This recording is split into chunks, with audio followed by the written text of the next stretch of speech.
There is no such thing as something for nothing. There's no such thing as quick results that last. You think that you're getting this big payout, but you have no idea what this is actually costing you. To that end, if you think that you are winning big or going to win big eventually with day trading, the numbers paint a very different story. Let's find out why. Hey everybody, it's Bianca.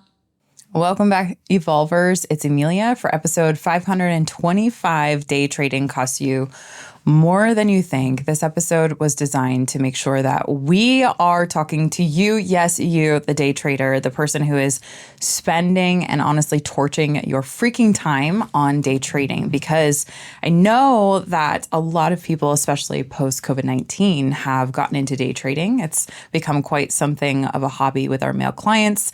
And in this whole kind of talking about it with male clients, I've found an interesting pattern that not a lot of people are really talking about from my perspective, and certainly not enough. And when we talk about day trading, Bianca and I are people, for anyone who's new to the show, she and I are people that work with so many men. And a lot of the times, the male clients that we have end up in one way, shape, or form sharing with us some degree of what their favorite coping strategy is. And it might not be necessarily, and what I mean by that is, how do they handle stress? It's not something that is necessarily on the surface right away, ready to say, hey, how can I make my life better? Here, Bianca, Amelia, this is how I'm navigating my life. It kind of comes out over time. And this is very much the story of one of my clients, a lot of my clients actually, that tend just so happen to be male. And so I want to really speak to the pattern that I'm seeing here. And I want to make sure that maybe you're not a day trader, and that's okay. This episode is for you too, because the principle underneath this is the pattern that we're seeing as practitioners in the field, wanting to make sure that you have the best mental health that you could ever possibly have. And it's actually way more in reach than you think. However, what we found the pattern is that we are unknowingly putting challenges in between that and ourselves, not allowing us to have the best mental health ever. And it's small, it's insidious, and it's kind of in plain sight. And one of them is day trading. So if you're a day trader, let's listen up to some of these stats. And if you're not a day trader, I don't want you just turning off to this, because again, this is a pattern that is super representative of, it could be something else like gambling. It could be something else like overworking. It could be something else like alcohol or whatnot. And Impulsive shopping. There you go, walking around in the mall. Like there's all things that we do as human beings that we do, and we do it again, and we do it again, and it becomes maybe a hobby, and we might even slap the label of hobby over it. And then before you know it, you're like my client who's looking at his watch, like, oh my goodness, I'm late for an appointment. Oh my goodness, I barely got any sleep. Oh my goodness, like I don't even know what day it is.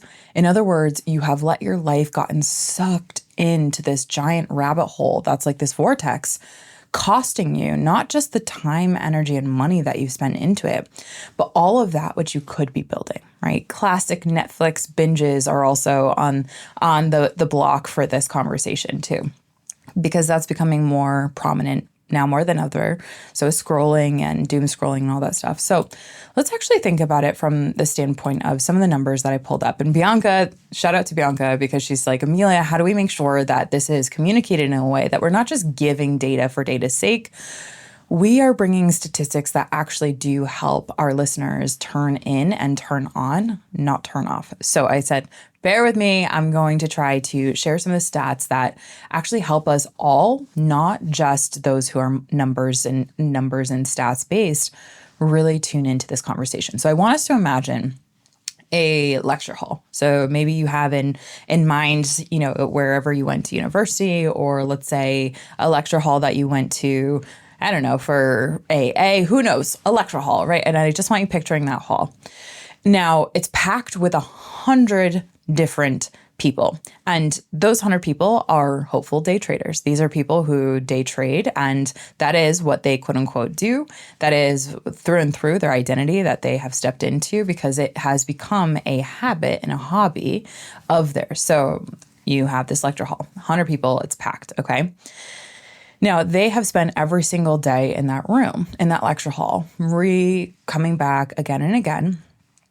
But at the end of the year, so they start at the beginning of the year, and at the end of the year, about 97 of them out of 100 have completely emptied their pockets and handed over their money to the 3 people that are sitting in the front row. So if we think about that, what I'm communicating are the stats underneath day trading and how much time is burnt, how little ROI, return on investment, each day trader is getting, and how 3 out of 100 are handed all of the money that was emptied out of the pockets, right, by the 97 people that have been there again and again. So Yeah. why does this matter on the bigger scheme of things?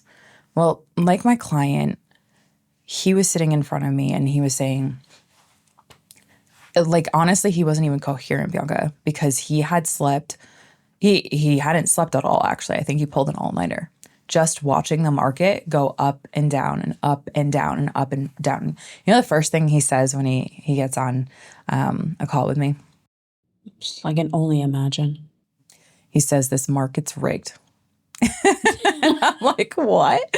Now, mind you, this is a CEO of his own company who's been in business, honestly knows that he knows that he's not a quote unquote day trader by full trade.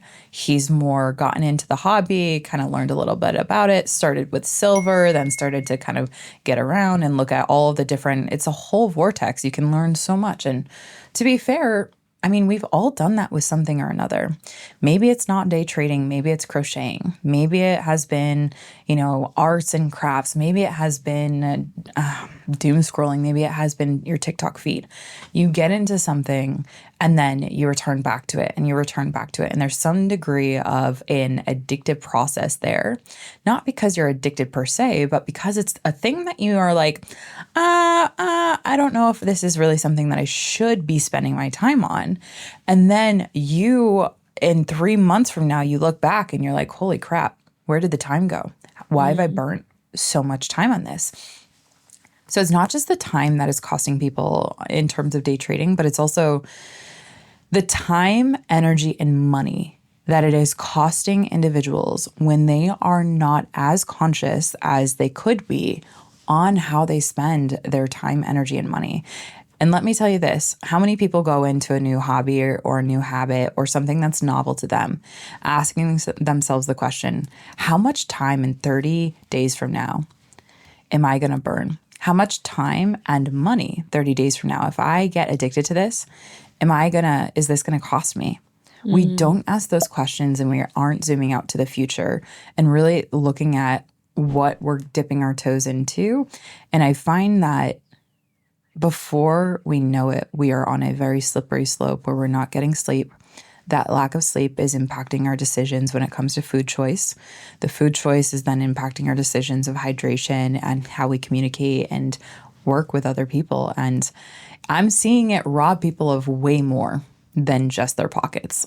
So 100%. I mean, the amount of time that you're investing into this thing that isn't even going to get you what you're hoping it's going to get you is taking away from skills you could be acquiring that could make you more competitive in the job market, developing skills to improve your relationships, to improve your health, to improve your body. And the sad thing is, those same people will come back in 3 months, 6 months and be like, my life sucks. It's not right. fair. Life isn't fair. Everything is a problem. And it's like, I see you. And where are you spending your time? How are you utilizing the precious time that you have on this earth? Most people are just wasting it.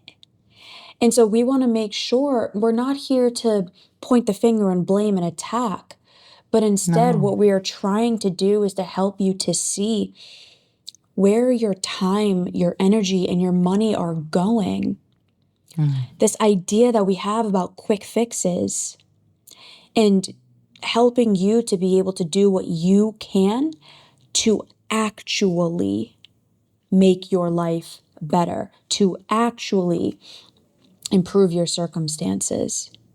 I have a client, just before you dive into the stats that you were going to pull up, I have a client who recently started working with me and he's struggling with a gambling addiction.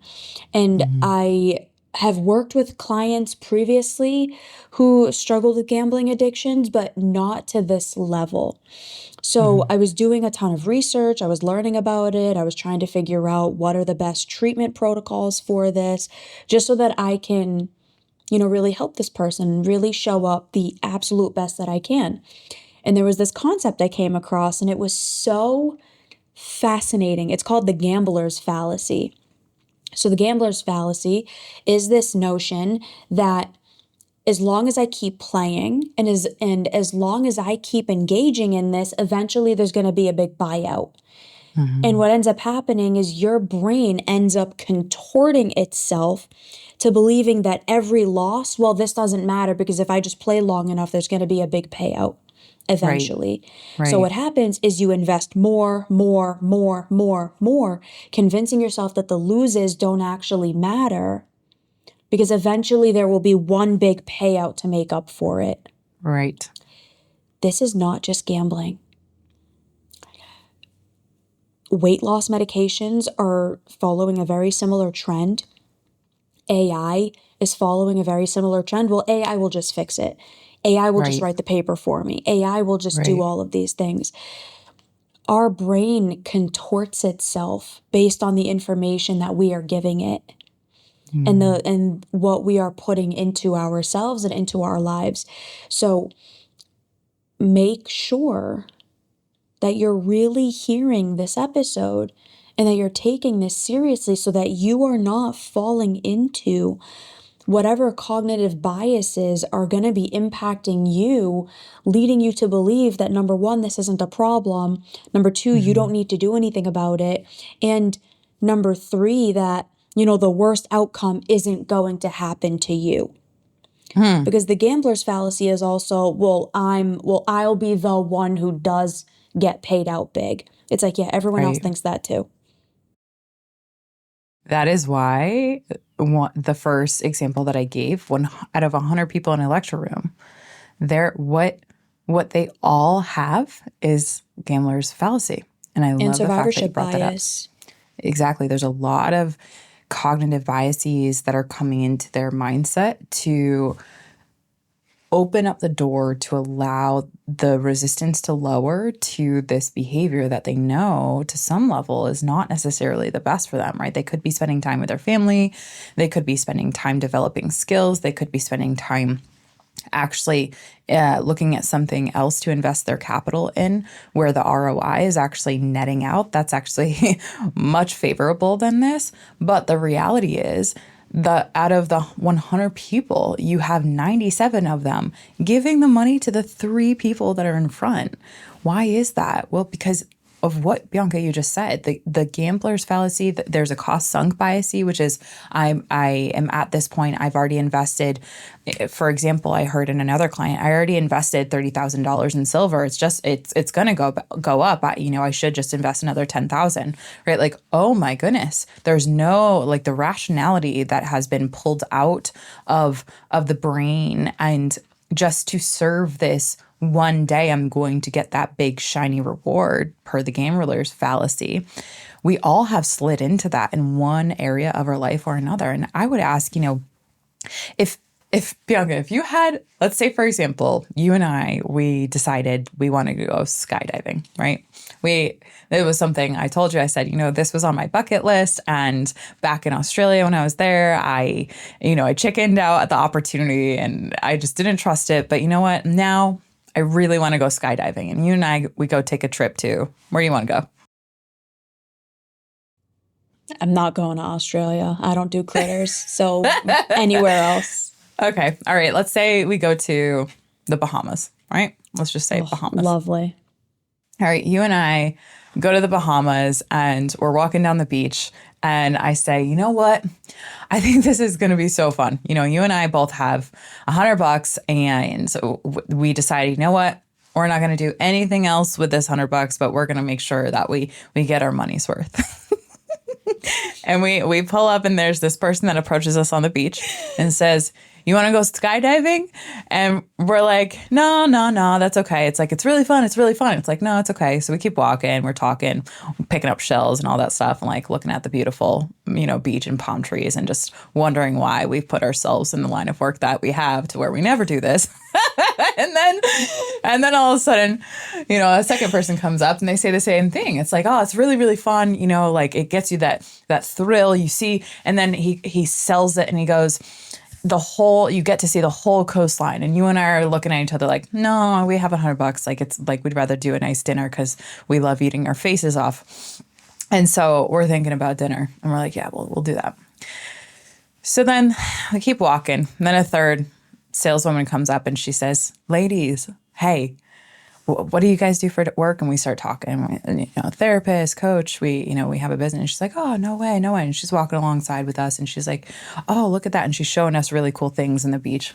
And we're like, oh my goodness, like we didn't even have the eye for that. That's a beautiful seashell. And she's like, yeah, you know, if you sell these back in the US, you can get $120. And we're like, oh, that's amazing. But why would we want to do that? And she's like, oh, no, I'm not. Some people do that. I don't know. I think that the seashell is just so beautiful. I find it, you know, really important to keep them on the beaches, actually. And we're like, I see you, girl. Respect. And then she's like, oh, by the way, or we ask her, we're like, you know, what are you doing here? And she's like, oh, well, I have this skydiving company. And, you know, I find it really good for business owners to really let go of their stress because not only do they see the skyline and not only do they have a ton of fun, but when they get down to the beach, they have a different perspective.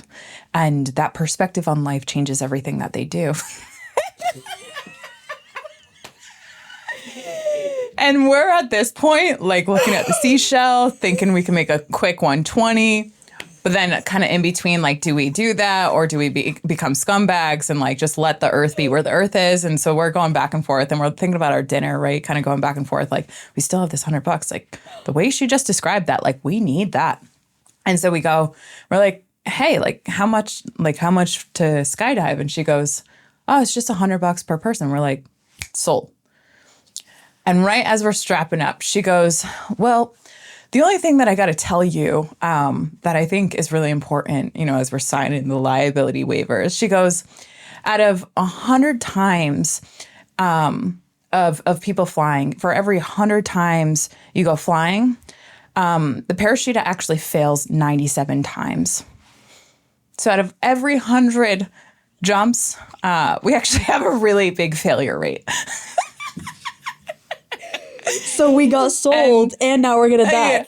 Right. So the perspective that you get, what she didn't say was that you have a very different perspective on life because you practically get you almost die. This close to death, right? And now, if she were to tell you that up front, would you consider that an investment opportunity? Oh Would you be like, God. let's go skydiving. Let's choose this woman.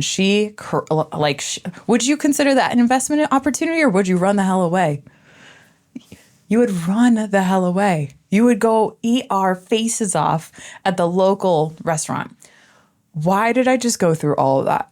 Well, because so many of us are like the third scenario where they are in that moment. Maybe it's not on the Bahamas, maybe it's not on the beaches, and more often than not, it's not.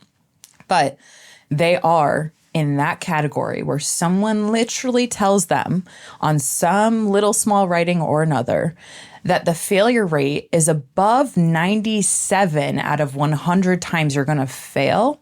And it's not like something you're going to get your money back. If anything, it's going to take away everything that you love, your family time. You're now going to not be able to afford your mortgage, like all these things.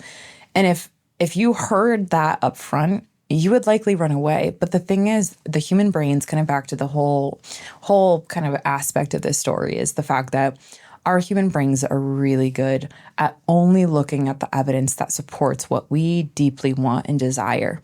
And the truth is, our belief systems are so wildly distorted with all of these elements that help make it seem like it's a good idea, not just once, but again and again and again, to where before we even know it, we're looking at our bank accounts, we're looking at our credit card statements, we're looking at the time that we've lost because we weren't conscious about our decisions. And so I want this episode to hopefully give you a laugh, hopefully inform you on, the challenges that we see people experiencing, but also I want to open up a light at the end of the tunnel.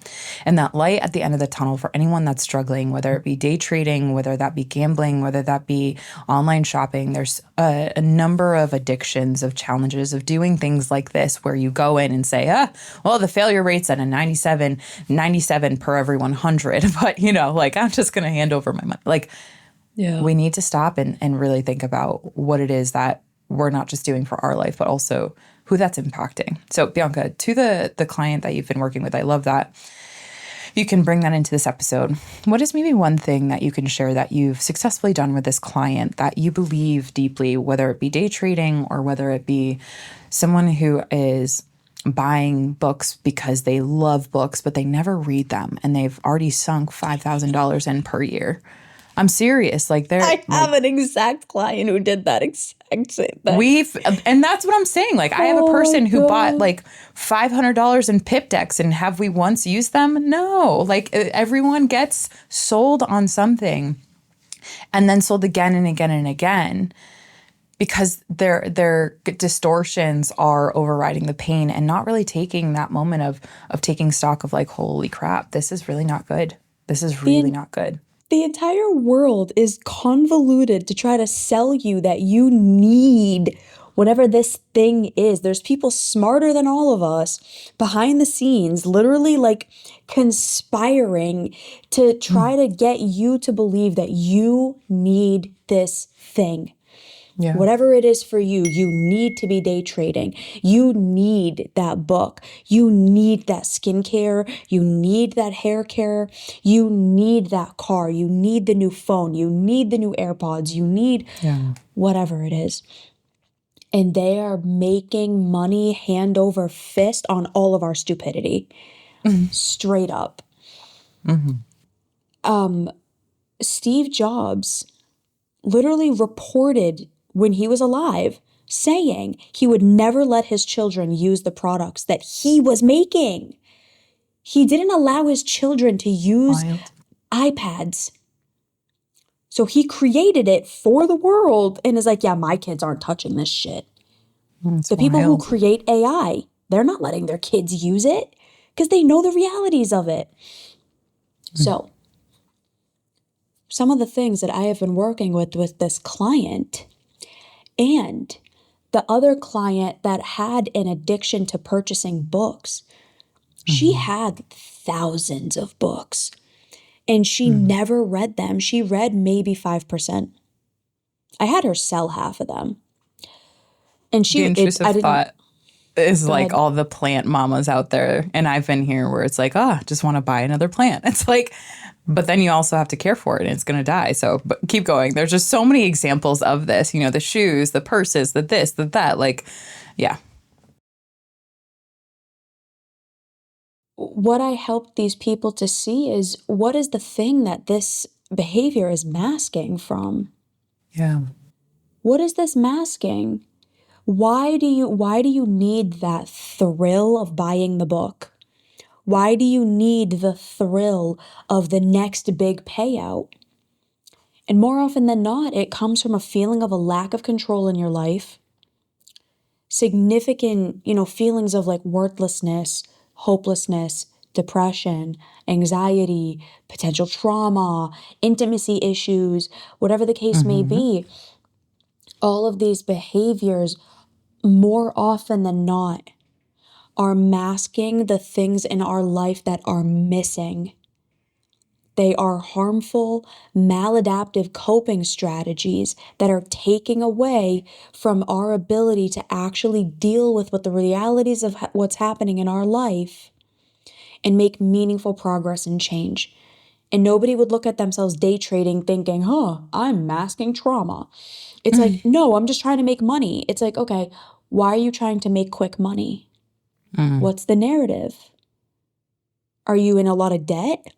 Do you think that this is going to set you up for the future? What is your fears about the future? What happened in your home growing up? Did your parents not have a lot of money and now Yeah. you have this compulsive need to make money? It's always something deeper. Facts. Always. So what I do with clients and what I would suggest all of you do as you're listening to this and as we start to wrap up, really take stock of your life. And I know this is uncomfortable, but that's the point. Most of the stuff we do is to numb. I'm asking you to face it. Face it in little bursts. Why are you doing the things that you're doing? Why are you day trading? Why are you chasing the thrill all the time? We've done an episode on that. Why are you buying books every time you leave the house? Why are you consistently binge watching TV? There's always something deeper beneath it. If you can actually get to the root of what that is, or even close to the root, you can actually start to change it and get the real thing that's missing, not the mask that you're currently engaging in. I have a visual coming up where it's women where they've made it their job to, every time they leave the house, find antiques and to find or score something that they go out and buy that they can, make better, which I think that there's so many different examples that this is really kicking up. And to what you said, Bianca, the real honest conversations that I've had with clients that are doing the day trading and life has totally started to slip and slide, and deep down there's a lot of shame underneath it. What I found, there's a lot of lacking of purpose, and that's a pattern that I've seen. There's a lot of lack of purpose. There's a lot of shame because, and the men that I've worked with in particular, they don't necessarily know how to fill their life with purpose, or to find their purpose, or to attract their purpose, or to align with their purpose. And that not knowing of what your purpose is, or a lack of clarity, plus that shame of not feeling like you can control your behavior, deep down, that's a lot of discomfort. There's a lot underneath that. And that's why you still will have, no matter whether this episode gets published a year from now or 6 months from now, that's why you'll still have in a room 100 people handing over, or 97 people handing over to the front row, the 3 people that are there that are consciously choosing how to navigate their time, energy, and money. You have 97 people handing everything in their pockets, everything they've ever earned, over to the 3 people in the front row. And when I think about that on a deeper level, it's an alarm system for sure that goes off. And the discomfort, to what you said, is exactly where we need to start. And I think if we keep running away from that discomfort, we will never really understand ourselves to the deepest levels. Our relationships will be worse off as a result, and we'll be just constantly swapping out masks and a surface level life, and a life without meaning, without purpose, without navigating that shame that's underneath all of these behaviors. Cars, right? That's another example, just accumulating cars, investment properties, like, and it's one thing because it's like, well, investment properties, yeah, okay, you could consider, the percentage of when you, the capital gains, all that stuff, yeah. But if it becomes something that like you're now a slave to, how is that really truly an investment of your time, energy, and money? If that pulls you away from the things that you really love and care about consistently, and there isn't some degree of balance. I know a lot of people that are listening to this probably have no room in their lives for balance and on purpose. And some of that might be conscious, some of that might be unconscious, but I think it's a really important conversation to have. So thank you for having this with me. So if you're in that bucket, please make sure that you reach out and say, I am struggling to overcome whatever this is, be it day trading, books, antiquing, houses, cars, whatever, right? Because we know after working with thousands of men, thousands and thousands of people and couples and leaders and teams, that this is something that is a consistent challenge that human beings go through. And in order to evolve, we have to have the willingness to put our hand up and say, hey, this isn't serving me anymore, but I need help, right? I'm struggling and I need help. So